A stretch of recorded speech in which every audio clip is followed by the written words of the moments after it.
नमस्कार मंडळी, नवीन एका इंटरेस्टिंग व्हिडिओमध्ये सर्वांचं मनापासून स्वागत. मित्र, महाराष्ट्रातील संजय गांधी निराधार अनुदान योजनेच्या सर्व लाभार्थ्यांसाठी ही व्हिडिओ अतिशय महत्त्वाची आहे. मित्रांनो, राज्य सरकारच्या माध्यमातून, प्रशासनाच्या माध्यमातून संजय गांधी निराधार अनुदान योजनेसाठी राज्य सरकार प्रशासनाने आज 18 तारखेला एक महत्त्वपूर्ण शासन निर्णय जाहीर केला आणि या शासन निर्णयाच्या माध्यमातून तब्बल 25 कोटी रुपये, 25 कोटी आणि वरची एक काही रक्कम आहे, तर 25 कोटी रुपये संजय गांधी निराधार अनुदान योजनेसाठी या ठिकाणी मंजूर करण्यात आलेला आहे. आणि या संदर्भात आज महत्त्वपूर्ण शासन निर्णय सुद्धा जाहीर झाला. परंतु मित्रांनो, हा शासन निर्णय जाहीर होत असताना खेदाची बाब अशी की हे पैसे जे मंजूर झालेत ते आपल्यासाठी नसून आपल्या योजनेवर जी लोक काम करतात, त्यामध्ये तहसीलदार कार्यालय असेल, त्यामध्ये जे काही अधिकारी असतील, कर्मचारी असतील, किंवा जिल्हाधिकारी कार्यालय असेल, त्या ठिकाणी काही कर्मचारी असतील, किंवा मंत्रालयाच्या थरावरती किंवा सामाजिक न्याय विशेष विभागाच्या ठिकाणी जे काही कर्मचारी आणि अधिकारी काम करतात, त्यांच्यासाठी राज्य सरकारने, प्रशासनाने 2 महिन्यासाठी, फक्त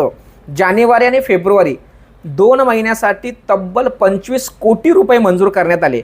पण मित्रांनो, या ठिकाणी अतिशय वाईट या गोष्टीचं वाटतं की जर समजा तुम्ही 2 महिन्यासाठी 25 कोटी रुपये जर खर्च करताय, तर मात्र या दिव्यांग बांधवांचे, संजय गांधी निराधार अनुदान योजनेचे लाभार्थ्यांचे, किंवा विधवा महिला असतील, ज्येष्ठ नागरिक असतील, आजारी व्यक्ती असतील, या सर्व लाभार्थ्यांचे तुम्ही जे पैसे थांबवलेले आहेत मार्च महिन्याचे, ते साफ चुकीचं आहे. लक्षात ठेवा, तुम्ही एका बाजूला पैसे मंजूर करताय आणि एका बाजूला पैसे थांबवताय.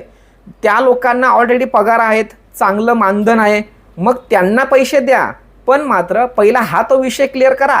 कितीतरी लोकांना तुम्ही मार्च महिन्याचे पैसे दिलेले नाहीत, टेक्निकल एरर सांगून तुम्ही तो विषय या ठिकाणी थांबवण्याचा प्रयत्न करताय आणि लगेचच शासन निर्णय जाहीर करताय. आणि हे जे शासन निर्णय जाहीर केलाय, तो शासन निर्णय त्या ठिकाणी जे कर्मचारी असतात, त्या कर्मचाऱ्यांचे वेतन असेल, किंवा स्टेशनरीचा खर्च असेल, येण्या जाण्याचा प्रवासाचा खर्च असेल, म्हणजे एखादा शिबिर वगैरे, कॅम्प वगैरे लावतात, त्या ठिकाणी त्या लोकांना येण्या जाण्याचा असेल, पाण्याची व्यवस्था असेल, लाईटची व्यवस्था असेल, हे जे काही किरकोळ जो खर्च असतो, त्यांचं मानधन, वेतन असेल, जे काही ऑपरेटर लोक असतात, त्यांच्यासाठी हा तब्बल 25 कोटी रुपये मंजूर करण्यात आलेला आहे. ठीक आहे, तुम्ही त्या ठिकाणी पैसे मंजूर करा, आम्हाला काहीही प्रॉब्लेम नाही.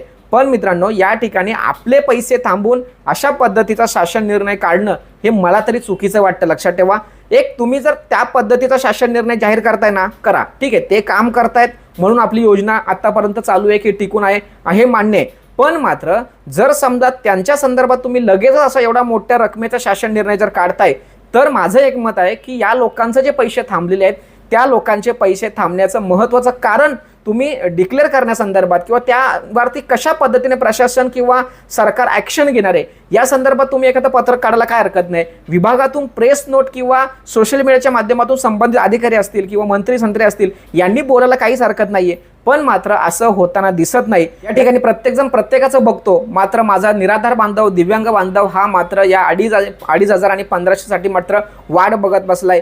पण मात्र या ठिकाणी 25 कोटी रुपये या ठिकाणी मंजूर झालेले आहेत. मित्रांनो, शासनाच्या या निर्णयाचं तुम्हाला काय वाटतंय, प्रत्येकाने कमेंट्स करायचंय. माझ्या मतानुसार त्यांनी शासन निर्णय जसं तुम्ही काढलंय, तशाच पद्धतीचा हा जो विषय आहे, हा सुद्धा तुम्ही मार्गी लावला पाहिजे. एक ऑफिशियल काहीतरी तुम्ही प्रेस नोट जाहीर केला पाहिजे, म्हणजे माझ्या निराधार बांधवांना एक दिलासा निर्माण होईल.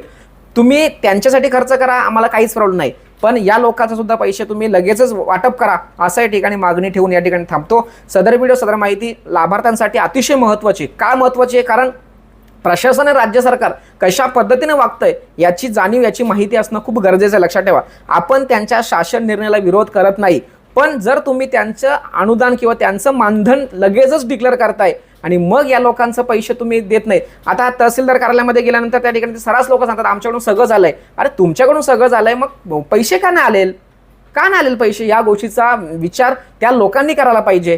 कारण तुम्हाला या योजनेवर काम करण्यासाठी सरकार, शासन पैसे देतंय, एवढं 25 कोटी रुपये तुमच्यावर खर्च करतंय, पण मात्र तुम्ही काम करताना दिसत नाही, असं या ठिकाणी म्हणायला काहीच हरकत नाही. मित्रांनो, राज्य सरकार, प्रशासनाने हा जो निर्णय घेतलाय, निर्णय चांगला आहे, काही हरकत नाही.